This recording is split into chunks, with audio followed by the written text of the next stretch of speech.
आपण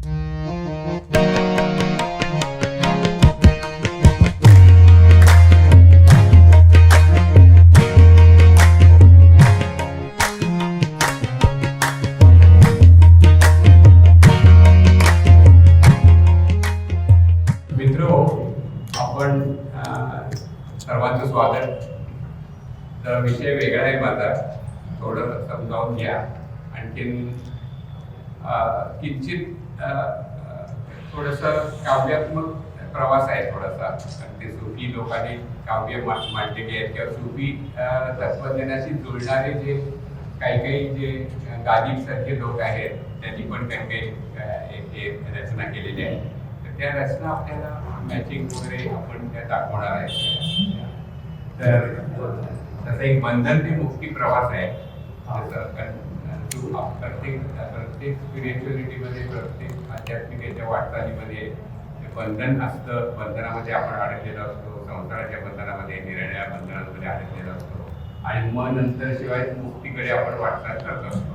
तेव्हा हा प्रवास सगळ्याच धर्मांमध्ये आहे. आणि हे सुफी हा मुस्लिम लोकांचा फक्त स्पिरिच्युअलिटीचा सेक्ट आहे. त्यामुळं त्याच्यामध्ये बाकी अवलंबन काही नाही आहे. त्यामुळं त्यांनी जे वेदांताचे जे चांगले मुद्दे घेतलेले आहेत आणि त्यांनी बौद्ध वेदांताचेच मुद्दे घेतलेले आहेत असं वाटतं. आणि नंतर त्यांची काव्य बघताना असं वाटतं की त्यांनी आपलं तत्त्वमसी किंवा अहम ब्रह्मास्मी वगैरे ही जी वाक्य आहेत ती कवितेमध्ये आलीत की काय असं वाटायला लागतं आपल्याला. तर आपण त्याप्रमाणे आपला पुढचा प्रवास करूया. तुकाराम महाराजांचा जसा बंधन जाणीवीचा जो अभंग आहे त्यांना पहिल्यांदा तुकाराम महाराजांचे अभंग सर्व चांगलेच आहेत. ते बंधनापासून मुक्तीपर्यंत सगळे आहेत आपण. त्यामुळं त्यांनी म्हटलंय की आशाबद्ध जन काय जाणे नारायण, इंद्रियाची सेवा पाहे आवडीचा ठेवा. तुका म्हणे विष अन्न नाही ऐसे. म्हणजे थोडक्यात म्हणजे इंद्रियाची आपण सेवा करत असतो आणि डिझायर्स आणि पॅशन याच्या मागे लागलेला असतो. त्यामुळं ते होते. आणि मुक्ती झाल्यावर त्यांचे अभंग आहेत ते आनंदाची डोळी, आनंद तरंग, हे विश्वचे माझे घर, हे त्यांचे नंतरचे अभंग आहेत. तर हे आणि अनेक वेळा ते अर्थपणे आळवतात की केव्हा भेटणार तेव्हा तुम्हाला, म्हणजे बंधनामध्ये असताना. तर तसाच काहीतरी प्रवास दिसून येतो आपल्याला. इव्हन सुफिझम आणि वेदांत बद्दल पुस्तक आहे. तसंच yogis in silence great Sufi saints म्हणून त्याच्याबद्दल पुस्तकं आहेत. अशी खूप पुस्तकं आहेत आपल्या अवेलेबल आहेत. ही सगळी अमेझॉनवरती अवेलेबल पुस्तकं आहेत.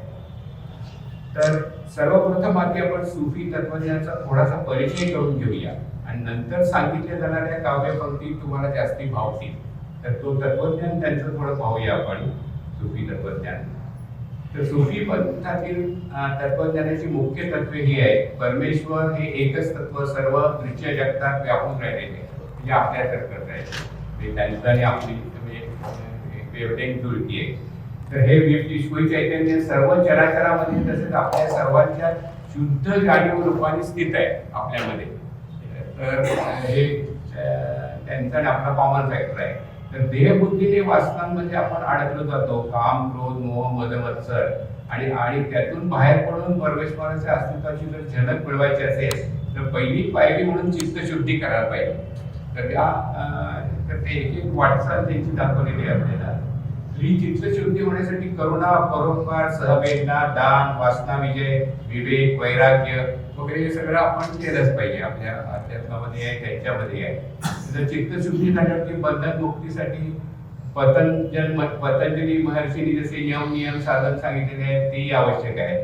तर सुफी पंथानुसार साधनेची पहिली काही टप्पे असे आहेत की त्यांची उपासना, ते जप, प्रार्थना, जीभ नियंत्रण याद्वारे मनोदय झाल्यावरती पुढचा टप्पा त्यांचा मनोनाश आहे. तर हे करण्यासाठी ध्यान साधनेला ते लावू शकतात. तर सुफीच्या मध्ये खास प्रकारचं नर्तन करीत लागणारं ध्यान हे सर्वश्रेष्ठ ध्यान आहे. हे असं ते डान्स करतात सुफी लोक. तर त्याच्यामध्ये त्यांची ऍक्शन अशी असते की ते इथं हात घेतात आणि असे राऊंड अँड राऊंड फिरतात. आम्ही तुर्कस्तानमध्ये आम्हाला बघायची संधी मिळाली, स्मिताने आम्ही गेलो होतो त्यावेळेला सुफी डान्स. तर ते नंतर ते असे ओपन आउट होतात की ईश्वर मग ह्या आपल्याकडे येतोय.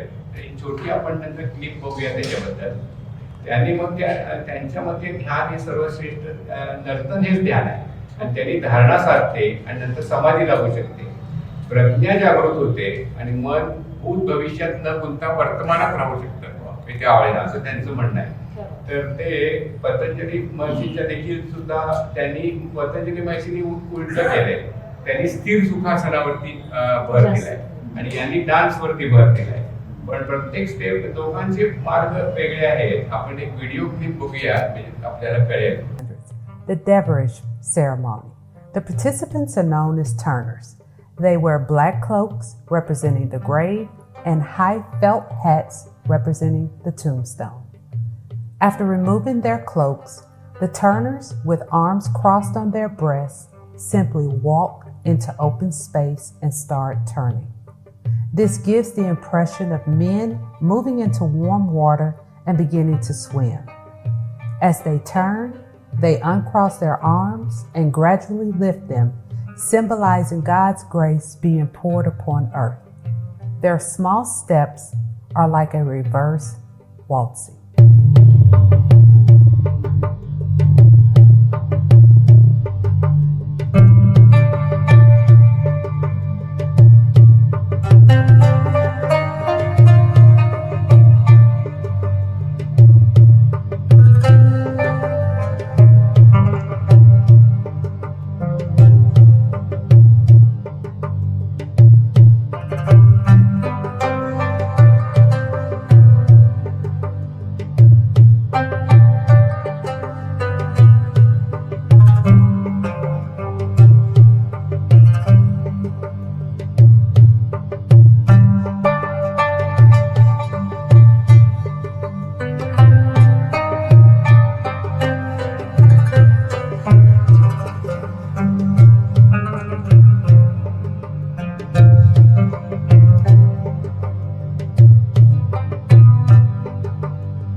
आतमध्ये पाहत राहिल्याने इंट्रोस्पेक्शन होतं आणि विचार आणि भावना निर्णय हे विदाउट जजमेंट होतात. यातून जाणीव बदलते. तर ती जाणीव बदलणं, जाणीवेचा स्तर बदलणं हे महत्वाचं आहे. तर तो आपोआप तो घडून राहतो असं त्यांचं मत आहे. समाधी स्थिर झाल्यावर प्रज्ञा प्रकाश प्रत्यक्ष ज्ञान कुठल्याही इंद्रियाद्वारे होणारं ज्ञान नाही ते. तर त्याच्यानंतर आत्मप्रकाश आणि आत्मदर्शन याची होणारी जाणीव त्यांच्यामध्ये प्रासादी आहे. त्याच्यामध्ये एकदा एक स्टेज झाल्यानंतर जसे आपल्याकडे म्हणतात की शेवटची जी स्टेज आहे, शेवटच्या काही स्टेजेस आहेत जे तुरिया स्टेट आपली आली आहे. तुरियातीत स्टेटला फक्त ईश्वराचीच प्रसाद लागतो. म्हणजे आपण काही करू शकत नाही. आपण रेडी राहायचं, बाकी सगळं करून रेडी राहायचं की त्याच्याकडनं ते रिसीव्ह होतं आपल्याकडे. तर ते प्रसादी आहे, तर त्यांचंही म्हणणं आहे. तर परदेशात सुद्धा इतर जातीच्या लोकांनी सुफी धर्म स्वीकारला आहे. त्यांच्याकडून नर्तनाचे प्रकार केले जातात. हे काही काही फॉरेनर्सचे पण आहेत व्हिडिओज वगैरे, हे सगळे आपल्याला YouTube वरती पाहायला मिळतील. तर मी सुफी तत्वज्ञान मांडताना आपली प्रचलित उपनिषदीय भाषा वापरलेली आहे. या सर्व टप्प्यानंतर सुफीची नावं वेगळी आहेत आणि भावार्थ तोच आहे. उदाहरण घ्यायचं झालं तर तसव्वुफ याचा अर्थ आहे चित्तशुद्धी, वहादतचा अर्थ आहे सर्वव्यापी परमेश्वर, नंतर शहादत म्हणजे श्रद्धा, सालेह म्हणजे प्रार्थना, जकात म्हणजे ज्ञान, आपल्याकडे जकात शब्द आलाय ना त्याच्यामध्ये, रोजा म्हणजे अनशन, तौबा म्हणजे पश्चाताप इत्यादी. तर हे त्यांच्या साधूंना ते पीर किंवा दरवेश म्हणतात. तेव्हा हो भला कर भला आखिर दरवेश की सदा क्या है.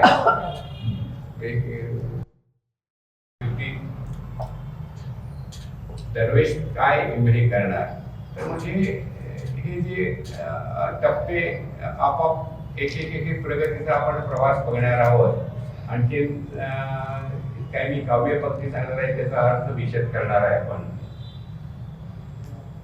तर प्रस्तावना लांबली आता आपण त्याचा थोडा प्रवासाला जाऊया. पहिला टप्पा आहे की अहम ममच्या मायेमध्ये अडकतो जीवात्मा आपला, आणि मानवाने निर्मित केलेले निरर्थक संघर्षमय हिंसावादी जीवन याच्यावर आधारित काही काही काव्यपंक्ती आपण बघूया. जसं आपण म्हणतो अर्थशून्य भाषे मग हा कदळा जीवनाचा आपल्याकडे जगाच्या पाठीवरचं काव्य आहे. नंतर चार्वाकची फिलॉसॉफी आपण बऱ्याच वेळा फॉलो करत असतो. ऋणम कृत्वा कृत्वा घृतम पिबेत. आपण अलीकडे तर मुलं ह्याच्यावरती घेतात, वस्तू विकत आधी घेतात आणि मग नंतर EMI भरत राहतात. ते ऋणम कृत्वा घृतम पिबा सारखंच आहे. तर चार्वाकीय तत्वज्ञान आपण फॉलो करत आहोत.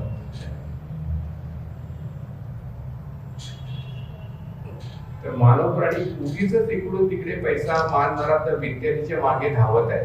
आपण पाहिलं की हे लोक कशासाठी धावतात असं काही न्यूयॉर्क वगैरे सिटीत गेल्यावरती आपण बघतो किंवा मुंबईत बघतो. कशासाठी धावतात असं वाटतं आपल्याला त्यांच्याकडे जाऊन.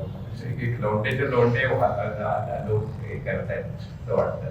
ते गोष्टी हे जनन देखवी डोळा संत रामदास म्हणतात त्याप्रमाणे अवस्था आहे आपली.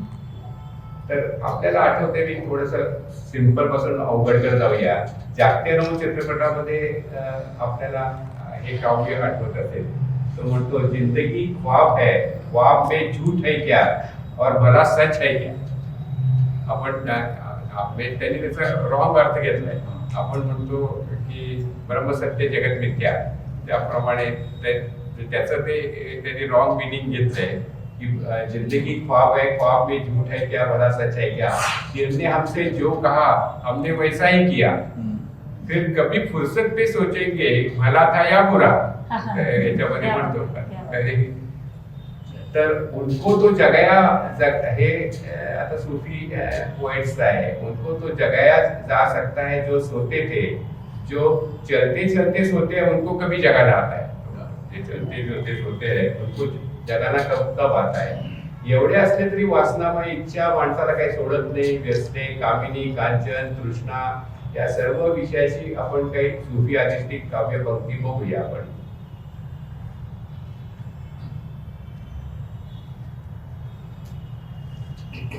तर तो कवी म्हणतो हजारो ख्वाहिशे इतनी इतक्या इच्छा आहेत. तो म्हणतो हजारो ख्वाहिश म्हणजे इच्छा. हजारो ख्वाहिशे इतनी की हर ख्वाहिश पे दम निघले.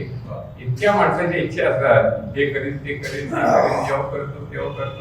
जीवन त्याच्यातच निघून जातं. स्वतःकडे बघण्यात वेळच नाही. आणि बहुत निकले मेरे अरमान लेकिन फिर भी कम निकले. तो म्हणतो.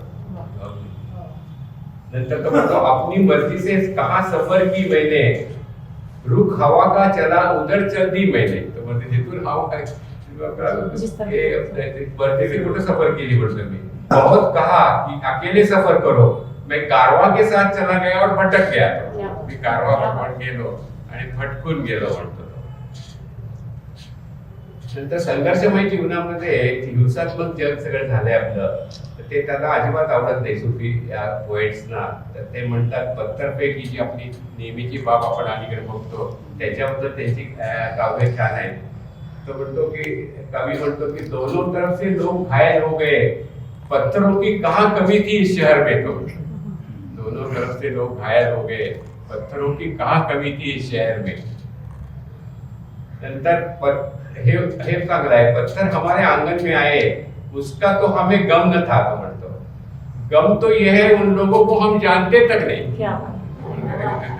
माहिती पडते मला पोट वाटतं दगड वाटत. पत्थर का मेरी तरफ आना तो जरूर था. तो म्हणतो वही गुन्हेगारों में एक ही अकेला बेकसूर था. त्या सगळ्यांच्या मध्ये एकटाच बेकसूर होतो. माझ्याकडे पत्र येणारे नक्कीच होतं म्हणे अलीकडच्या या जगामध्ये. अशा दुनियेने आम आदमी बेजार झाला आहे. तर अखबार में रोजाना वही शोर वही गमसीला देखते हैं. अलीकडचा शेर आहे. सबके ये हालत है तो लोग सवर क्यों नहीं जाते. दूसरा तो हा निदा फाजली म्हणून एक सूफी हे शायर आहे. तो म्हणतो लोग हर मोड़ पे रुक रुक के संभलते क्यों हैं. इतना डरते हैं तो घर से निकलते क्यों हैं. लोग हर मोड़ पे आपण घाबरतोय. हा असं म्हणेल तो तसं होईल. जीवनामध्ये असं होईल तसं होईल. तर लोग हर मोड़ पे रुक रुक के संभलते क्यों है. इतना डरते हैं तो घर से निकलते क्यों है. नंतर आपण हे हिटलर याचं पाहिलं केवढे मोठे जेनोसाइड झाले. आदमी का इंसान होना मुश्किल है. सबने इंसान न होने की कसम खाई है. सगळ्यांनी इंसान होण्याची कसम खाल्ली. हर तरफ हर जगह बेशुमार आदमी फिर भी तन्हाइयों का शिकार आदमी. इतके असले तरी घरी येऊन तो एकाकीपणच असं जाणवतं अनेक लोकांना. त्यामुळे तर डिप्रेशन मध्ये आहेत ना. किंवा ऍक्ट्रेसेस आपल्याला आश्चर्य वाटतं इतके लोकांना ओळखतात पण डिप्रेशन मध्ये कशा जातात. कारण त्यांचं कोण मित्रच नसतं ना खरं म्हणजे. तसं म्हणजे they are really lonely themselves. तो सीने में जलन आंखों में तूफान सा क्यों है. इस शहर में हर शख्स परेशान सा क्यों है. ते आपले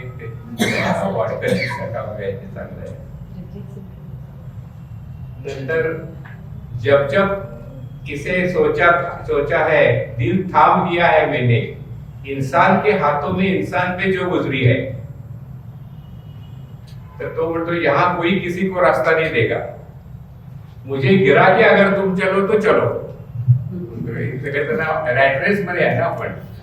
हे सगळ्याच्या पुढे जायला बघतोय आपण जीवनामध्ये.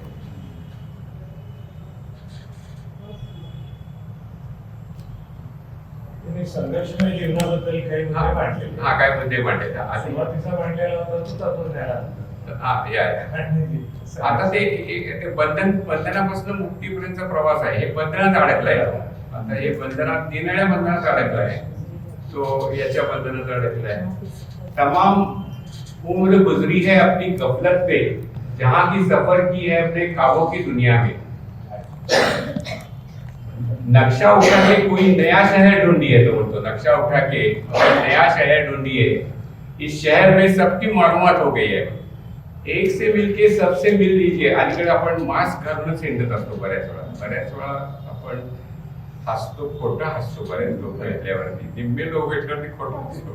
अगदी जवळचे मित्र असतील तेव्हा खरा असतो आपण. बाकी मग ठीक आहे आपलं हसलं पाहिजे. थोडं केलं पाहिजे. आपण ते सोपंच करायचं. बोललं पाहिजे गोड असं एवढं आहे. मास्क घालून असतात जेवणामध्ये. एक के मिलके सब मिल लीजिए. आज हर शख्स है नकाबों में. नकाब म्हणजे ते मास्क मध्ये आहे. जिंदगी वो तूफा है जिसमें आदमी की अपने आप से मुलाकात कम हो जाती है. हे फार महत्वाचं शेर आहे. चांगला शेर आहे. जिंदगी एक तुफान आहे ज्याच्यामध्ये स्वतःचीच ओळख आपण करायला वेळ नसतो आपल्याकडे. अपनी आप से मुलाकात कम हो जाती है. ये जिंदगी हरगिज आईनेबाज है. आईने में सभी सही नजर आते हैं. सभी ने लगाया है चेहरे पे ये चेहरा. किसे याद रखिए किसे भूल जाए. आणि मग त्याच्यामुळे तो हताश होतो या वासनामय आणखी याच्या जगामध्ये. Because he is depressed. तर तो मग त्याची शेर आहे. त्याची काही काही हे काव्य आहे. सहमा सहमा डरा सा लगता है. जाने क्यों दिल भरा सा लगता है. जिंदगी में कुछ नहीं होता लेकिन आदमी कुछ बावरा सा लगता है. न हंसते हैं न खुल के रोते हैं. ये कैसी जिंदगी है हम डो रहे हैं. आणि हा गालिबचा आहे. हा चांगला आहे. खुशी क्यों मेरे खेत पर 100 बार आबरावे. तो मला का खुश आहे म्हणे मी. माझ्या खेतावरती 100 बार हे काळे ढग आले. पावसाचे ढग. तर तो बोलतो जानता हूं ढूंढ रहे हैं मेरे खिरमन को. मला माझे ते लाइटनिंग आहे हे सगळं, हे लाइटनिंग आहे ते माझं शेत जाळायला बसले तो पेसिमिझम आहे सगळी. तर कहते हैं उम्मीद पे जीते हैं लोग, हमें तो जीने की उम्मीद नहीं.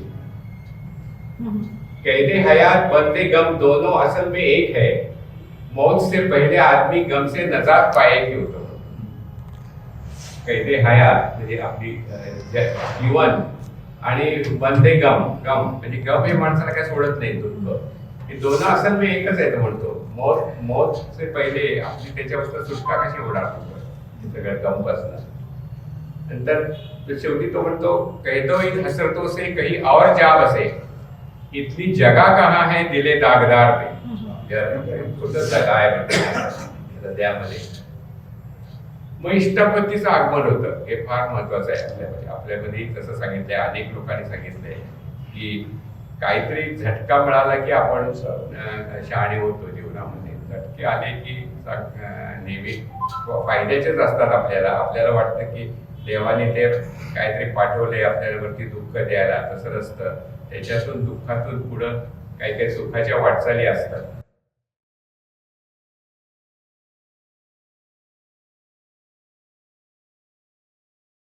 खस्ता म्हणजे दुःख, हे काहीतरी अडचणी जीवनामध्ये येणे आपण खस्ता म्हणतो. खस्ता खूप खाल्ल्या म्हणतात वडील वगैरे मुलाला खस्ता खाल्ल्या. तर खस्ता के बगैर कौन से काम बनते हैं, आदमी सीखने से पहले इनसे इजाद पाए की होतं म्हणतो. खस्ता हे जीवनामध्ये याद पाहिजे होतं.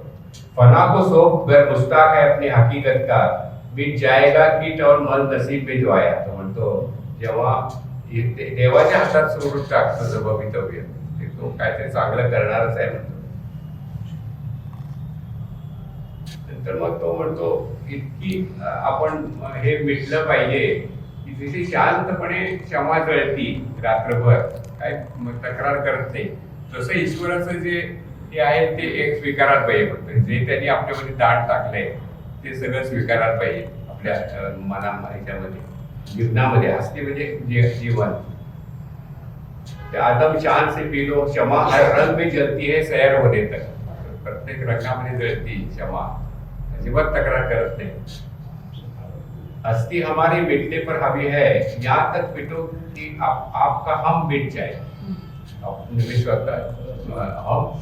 आपली इंडिव्हिज्युअलिटी जोपर्यंत संपत नाही तोपर्यंत आपण या संसारात अडकलेलोच आहे. म्हणजे ती इगोनी बरोबर आपल्याला धरून ठेवलंय अहंकाराने. इंडिव्हिज्युअलिटी कुठे तयार केलेली आहे आपली, मग आपण ह्याच्यात अडकत राहतो. एकदा इंडिव्हिज्युअलिटी झाली की मग ते सगळा संसार तयार होतो. हे आता आपण साधा पुरुष असतो, पत्नी झाल्यावरती एवढी नाती तयार होतात की मग प्रत्येक जण काय कसा वागला नाही, माझ्याशी ब्रदर इन लॉ कसा नाही वागला चांगला, मग ते सगळे दुःख चालू होतात त्याच्यामध्ये. किंवा माझी सून कशी वागली, माझ्याशी वाईट वागली. ही सगळी खोटी नाती आहेत, आपण तयार केलेली नाती आहेत सगळी. आपण त्याच्यात गुंतत गेलो म्हणून ती सगळी दुःख देतात. मग मुलगा पाहिजे असा बोलला,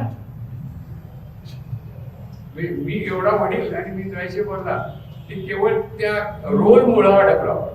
एकदा ते रोल्स घेतले, पत्नी म्हणून रोल घेतला, पती म्हणून रोल घेतला, नंतर वडील म्हणून रोल घेतला, सासरा म्हणून रोल घेतला, हे सगळे रोल्स घेतले.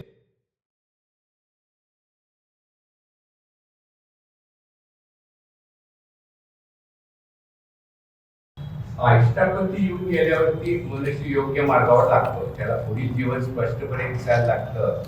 आणि मग त्याला लक्षात यायला लागतं की अब तो घबरा के ये कहते हैं कि मर जाएंगे हम, मरकर भी चैन न पाया तो किधर जाएंगे हम. तो घबरा के कहते हैं कि मर जाएंगे हम, मरकर भी चैन न पाया तो किधर जाएंगे हम. जिंदगी यो तूफा है जिसमें आदमी की अपने आप से पहचान कम हो जाती है. मग त्याला काय काय चांगलं सुचायला लागतं की आपोआप म्हणजे जीवनामध्ये पुढचे चांगले टप्पे यायला लागतात. तो घर से मस्जिद बहुत दूर है, घर से मस्जिद बहुत दूर है, चलो यूं कर ले किसी रोते हुए बच्चे को हसाया जाए. बस एवढं करूया म्हणते. फार लांब आहे मस्जिद घरापासून, करायची काही गरज नाही.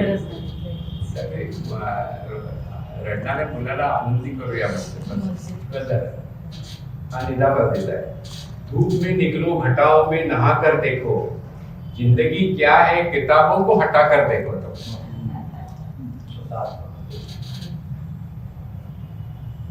आणि मग तो देवाकडे, मग त्याला पटायला लागतं. मग ते त्याला पटायला, मग तो म्हणायला लागतो देवाकडे की और कुछ भी तक्रार नहीं है, मेरी चादर मेरे पैरों के बराबर कर दे. मग काही तक्रार नाही, दुसरी गोष्ट, माझी चादर मेरे पैरों के बराबर कर दे. आणि संभालेगा कहां तक जिस्म को तो, असं तो स्वतःला प्रश्न विचारतोय. ये मिट्टी है कोई कहना नहीं, किती दिवस सांभाळणार या त्याला. आणि मग त्याच्या लक्षात येतं, तर म्हणतो धुआं कम तो होने दो, तो पहचान लेंगे शायद, यूं तो जलता हुआ अपना ही घर था. त्याच्या लक्षात यावं लागतं. सगळं आपणच तयार केलेलं हे सगळं हे होतं, अवडंबर होतं. यूं तो जलता हुआ अपना ही घर था.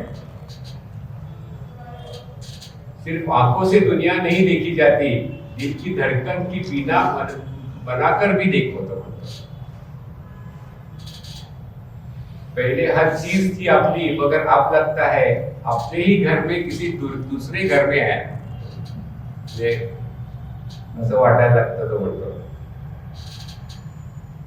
आणि यानंतर मात्र त्याच्या ज्ञान मार्गाला लागल्यावर त्याच्या जीवनातील विपुलपणा त्याच्या लक्षात यायला लागतो.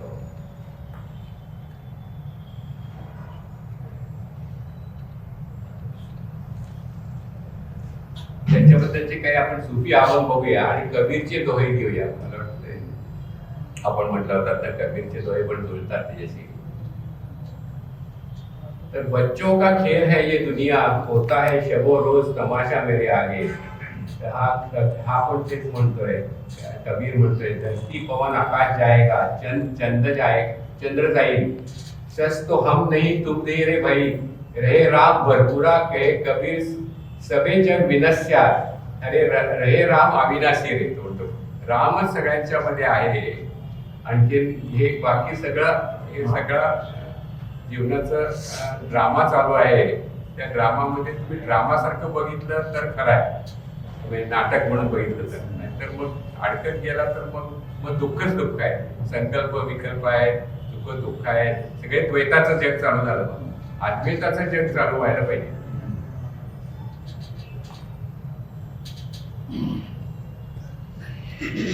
त्याच्या लक्षात यायला लागतं. हा आइए मत भरे वे हस्ती, हर आदमी कहे की है मगर नहीं है. म्हणजे आपण मिथ्या जग आहे ते त्याचं म्हणण्याची पद्धत ही आहे त्याची. तो म्हणतो है ख्वाब ही जिसको समजते हैं हम मौजूद. म्हणजे जसं जगत मिथ्याचं वाक्य आहे त्याचं त्यांनी कॉपी केल्यासारखंच वाक्य आहे. ब्रह्म सत्य जगत मिथ्या है, ख्वाब ही जिसको समझते हैं. कबीर संसार दूरी करी तब सब भरम, पंचतत्व तही मिले सुरती लगना मत म्हणतो कबीर म्हणतो. हा गांधींचा हा चांगला आहे. तो म्हणतो काय देव जाणे म्हणे, आपल्याला हे सगळे धर्मगुरू सांगतात म्हणे, थापा मारतात ते जन्नत मध्ये जावा, याच्यामध्ये जावा, मग तिकडे सगळं सुख आहे आपल्याला. तर तो म्हणतो की हमको मालूम नहीं जन्नत की हकीकत, लेकिन तो म्हणतो जन्नत स्वर्ग म्हणजे काय माहिती पण नाही म्हणतोय. मगर दिल को खुश रखने के लिए ख्याल अच्छा है. एवढं काय म्हणा, स्वतःला खुश ठेवायला ख्याल चांगला आहे. काही स्वर्ग मिळेल सुद्धा. नंतर हे त्याच्या पुढचा टप्पा मग होतं की त्याला आता एकट्या राहावंसं वाटतं या पुढचा टप्पा म्हणजे. तर मग तेव्हा ते वृक्षवल्ली आवा सोयरी वनचरे, तुकाराम महाराज तसं त्यांना वाटायला लागतं, किंवा हे विश्वची माझे घर तसं त्याला वाटायला लागतं या कवीला. तो म्हणतो ए दिल मुझे ऐसी जगह ले चल जहाँ कोई न हो, अपना पराया मेहरबान कोई न हो, कोई नको मला. कि दरो दीवार सा एक घर बनना चाहिए, कोई हमसाया न हो, पासबा कोई न हो. कोणी आजूबाजूला असता कामा नये. मी माझ्या सेल्फ मेडिटेशन मध्ये जाणार आहे. त्यांचं म्हणणं आहे की मी अलोननेस इज मोर इम्पॉर्टंट. मी बघितलं आता आम्ही संजीव आणि आम्ही रिट्रीटला जातो वगैरे, एक वेगळं आपण आपल्या मनाचं ट्रान्सफॉर्मेशन होत असतं. आपण इनवर्ड बघायला शिकतो त्याच्यामध्ये.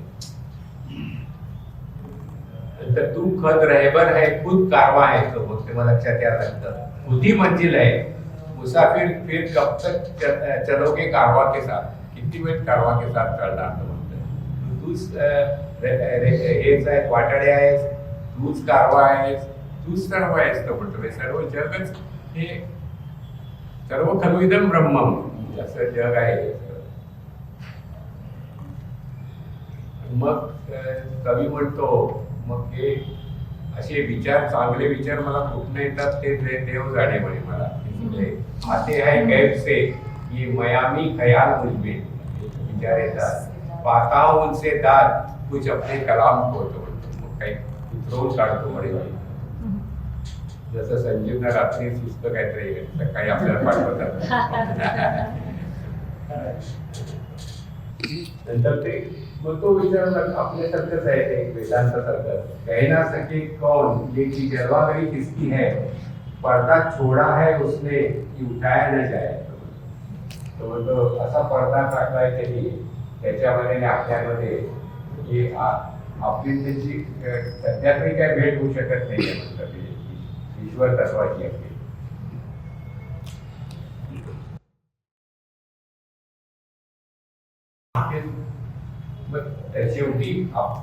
शेवटी आपलं हे काय आहे की आपण अनेक वेळा हे आपल्या संतांनी उदाहरण दिलंय की समुद्रावरती उठलेल्या वेव्स आहे आपण.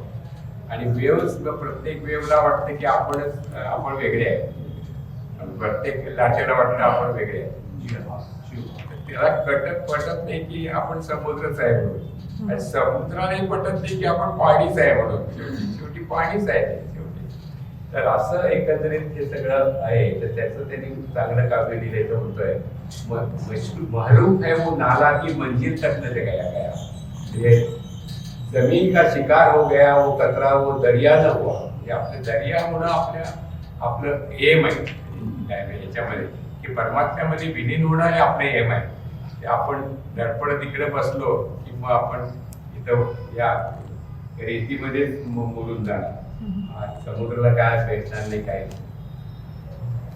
या पुढची पायरी म्हणजे ईश्वराची आत्मसिद्धतेवरून खात्री पडते आणि तसेच सर्वव्यापी ईश्वराची जाणीव होणे.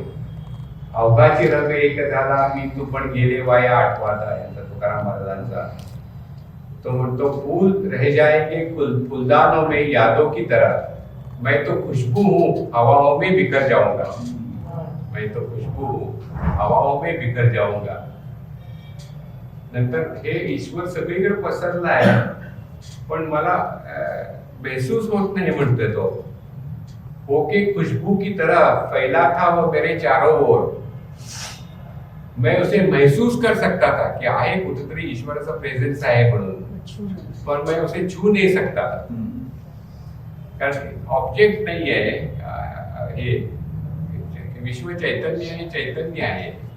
It's not an object. It cannot be sense by sensory perception.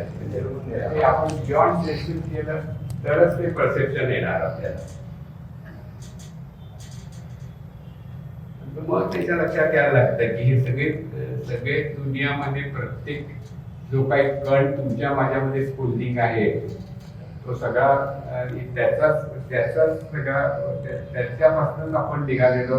आपला त्या प्रचंड प्रकाशापासून निघालेला आपला कण आहे तो. तर तो म्हणतो ये दुनिया तेरी मौजूदगी से खुर्शीद ही खुर्शीद आहे. खुर्शीद म्हणजे प्रकाश, म्हणजे प्रकाशमय आहे, जीवन आहे. नंतर तो म्हणतो मैंने बनाई है दुनिया जहां से दूर, ऐसा एक जहां है जिसका खुदा हूं मैं. मैंने बनाई दुनिया जहां से दूर, ऐसा एक जहां है जिसका खुदा हूं मैं. तर तो म्हणतो आदम को खुदा मत कहो, आदम आदमीला माणसाला खुदा म्हणू नका. आदम खुदा नहीं, आपण खुदा नहीं है, लेकिन खुदा के नूर से आदमी जुदा नहीं थोडक्यात म्हणजे तो परमात्मा आणखी आपला शुद्धात्मा आपल्यातला, तर परमात्मा आणि शुद्धात्मा एकच आहे ही जाणीव होते केव्हा तरी. पण आपल्या त्याच्यात पुस्तकही त्याला तर तरी होते, पण ती गाठायला पाहिजे आपल्याला. शुद्धात्मा आपल्यातला शुद्धात्मा तो परमात्मा होतोय, तो कॉस्मिक कॉन्शियस नाही, तो एकच आहे असं आपल्याला जाणीव व्हायला लागते. नंतर आम ब्रह्मास्मीला मॅचिंग त्यांची काव्य आहे. तो बोलतो दुनिया में हूँ, दुनिया का तरफदार नहीं हूँ मैं, बाजार से गुजरता हूँ मगर खरीदार नहीं हूँ. बाजार से गुजरता हूँ मी म्हणजे स्थितप्रज्ञासारख्या जीवनामध्ये सक्सेस होतो. दुनिया से बाजार से गुजरता हूँ मगर मी त्याचा माझा काही संबंध नाही, मी खरीदार नाहीये. तर हर कतरा चमकता है दीने इलाही से, तो प्रत्येक जगातला कण त्याच्यामुळे चमकतोय या ईश्वरीय प्रकाशामुळे. कि हर कतरा चमकता है दीने इलाही से, हर सांस ये कहती है कि हम है तो खुदा है. मी आहे याचा अर्थ माझी हर सांस सांगते आहे की मी आहे तर खुदा देखील आहे म्हणजे ते आता मला जाणवायला लागले. जसं आपण सोहम सोहम म्हणता म्हणता आपण त्याच्यामध्ये मर्ज होऊन जातो.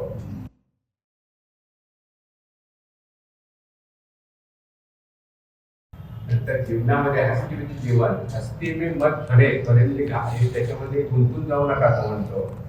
आज आइए आदम, आदमीला सांगतो आलम सच नहीं है, ख्याल ही ख्याल है. जसं ब्रह्मसत्य जगत मिथ्या सत्य आहे. दुसरं हा पण चांगला आहे, मला आवडतो. तो म्हणतो तुझ्याशिवाय कुणी नाही मोजूद असं म्हणतात, म्हणजे आपल्या वेदांतामध्ये सगळीकडे परमेश्वरच आहे म्हणतात ना. सगळीकडे तुमच्यामध्ये माझ्यामध्ये पुढच्यामध्ये सुद्धा परमेश्वर, चराचरामध्ये परमेश्वर आहे असं म्हणतात ते. मग तो देवालाच विचारतोय, तो म्हणतो बघा हे हंगामा कुठला आहे. तो म्हणतोय जब तुम भी कुछ नहीं मौजूद, तो म्हणतोय तुझ्याशिवाय काही मौजूद नाही असं वेदांत सांगतंय. मग हे हंगामा काय आहे, जे दिसतंय तुम्ही दिसताय मला हे वेगळं दिसतंय, खुर्ची दिसते, कार्पेट दिसतंय, हे काय आहे. तो देवालाच विचारतोय. आणि मग तो म्हणतोय बेखुदी बेसबब नाही आहे, म्हणजे कुछ तो है जिसकी पर्दादारी है. काहीतरी आहे त्याची आपल्याला पडदा घातलाय. तो म्हणतो अजून त्याच्याशी भेद होत नाही. सर्व कविदम ब्रह्मम, या आत्मध्ये पुढची पायरी म्हणजे आत्म्याच्या अस्तित्वाची मनोमन प्रचिती होते. तो सुनी मंडल में आहे हे कबीरच आहे. चौथीले तो परम ज्योती प्रकाश, तुमच्यामध्ये प्रकाश होईल. बिन फुलनी फुलो रे आकाश, म्हणतो का आकाश ह्याच्याशिवाय फुलांशिवाय फुललेलं आहे असं त्याचं का ते कबीराची हे आहे. ते त्यांची ही सुफी लोकांनी म्हटलं आहे की कतरे में म्हणजे हे आपला वेदांताचाच भाग आहे. जर आपल्याला लाटेमध्ये जर समुद्र दिसत नसेल तर ते खेल लडको का हुआ, तो म्हणतो कतरे में समुद्र दिखाई न दे और मटके में न मिट्टी. दोन्ही आपली उदाहरण आहेत, वेदांताची उदाहरण आहे. मटके में न मिट्टी, खेल लडको का हुआ, समझदारों का न हुआ. नंतर कतरा म्हणजे कतरा दरिया में जो मिल जाए तो दरिया हो जाता है. आदमी खुदाई को पाए तो खुदा हो जाता है. तत्वमसी त्यात काही वाक्य आहे त्यांची मॅचिंग आहे. आपला खूप इन्फ्लुएन्स आहे त्यांच्यावरती वेदांताचा. देरो काबा में ढूंढता है क्या, देख दिल में यही सब कुछ है. तो म्हणतो मशिदीमध्ये आणि देवळामध्ये काय उठकाल जातं. आपले हे गाडगे बाबा सांगायचे ना, तुमच्यामध्येच देव आहे आणि कुठं दगडामध्ये देव बघायला जातात. हाच बोलायचे ते. बोलता है। उसे पाना नहीं आसान जब तक आपने आपको खोया नहीं। सूफी रंगाचा एक आवाज चालतो आणखी मी मुक्तीकडे झालेला प्रवास संपवतो। न था कुछ तो खुदा था, कुछ न होता तो खुदा होता, डुबोया मुझे होने से ना मैं होता तो क्या होता। तो जेव्हा काही नव्हतं तेव्हा खुदा होता असं म्हणतात तो, म्हणजे जेव्हा अजून विश्व तयारच व्हायचं होतं, सगळं विश्व त्याच्यापासून तयार झालं तर मुले पुरुषांपासून प्रकृती झाली। परंतु पुरुष हा एकटा होता, त्याला वाटलं की निलाय करावी म्हणून त्यांनी प्रकृती तयार केली, त्याच्यापासून तयार केली आणि मग प्रकृती त्यांनी रचलेलं विश्व। न था तो कुछ तो खुदा था, कुछ न होता तो खुदा होता। काही नसलं तरी देव आहेच म्हणतात ना तुम्ही, पण ते डुबोया मुझे होने से मैं न होता तो क्या होता तो म्हणतो।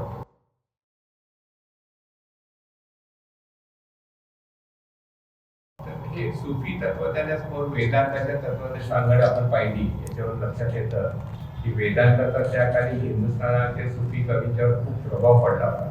सुफी पंथाचा प्रवास मात्र सभी संप्रज्ञात समाधीपर्यंत येऊन थांबतो आणि निर्वीज संप्रज्ञात समाधीचं क्षेत्र ते पार करत नाहीत असं त्यांच्या काव्यावरून तरी वाटतंय मला। आणखीन याही पुढची कैवल्य अवस्था आणि कैवल्यातीत अवस्था आपल्याकडे संतांनी पार केलेली आहे। ठीक आहे,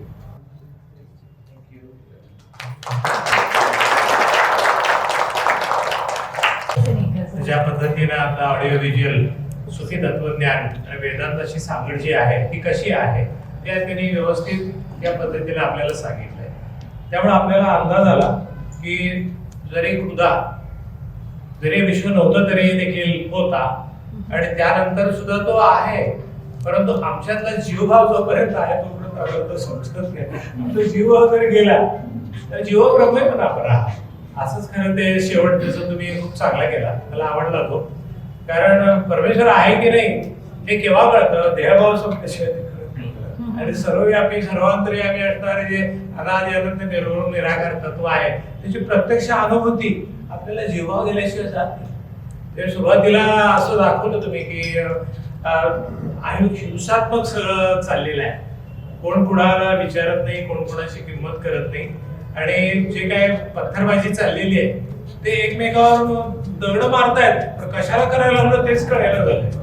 म्हणजे सगळं असं धुकं पसरल्यासारखं किंवा मनामध्ये अजूनही ज्ञानाचं अजूनही काही उजेड आलेलं नाहीये। म्हणजे हे घर सोडावं दुसरीकडे जावं आणि ते घर जाताना दिसलं त्याला नाही। याचा अर्थ काय आहे, हे सगळं नश्वर आहे आणि आपण जे एका अलिप्त अवस्थेमध्ये असायला पाहिजे हे असं असणार नाही जगामध्ये। तो एक वेगळा मिथ्या जरी असं तर खेळ आहे, बदलणार आहे, पण त्यात स्वतःचा शोध सर्वव्यापी सर्वांतर्यामी स्वतःमध्ये घेण्यासाठी थोडा अलिप्त पण व्हावं लागेल। अलिप्त होण्याची भूमिका त्यामध्ये सुद्धा बऱ्यापैकी त्या सुफी मंडळींनी दाखवलेली आहे। एकंदरीत त्या सुफी वाङ्मयाचा काही अभ्यास आमचा काही नाही, परंतु तुम्ही तो अत्यंत थोडक्यामध्ये तो व्यवस्थित या अज्ञानाच्या अंधकारातून ज्ञानाच्या प्रकाशाकडे जाण्याचा जो मार्ग आहे तो सर्वांच्या मध्ये एकत्वानच आपल्याला पाहायला मिळतोय। जो आत्मचिंतन करतोय त्याला ते समजतंय की यात आम्ही अडकायला नाही पाहिजे, अलिप्त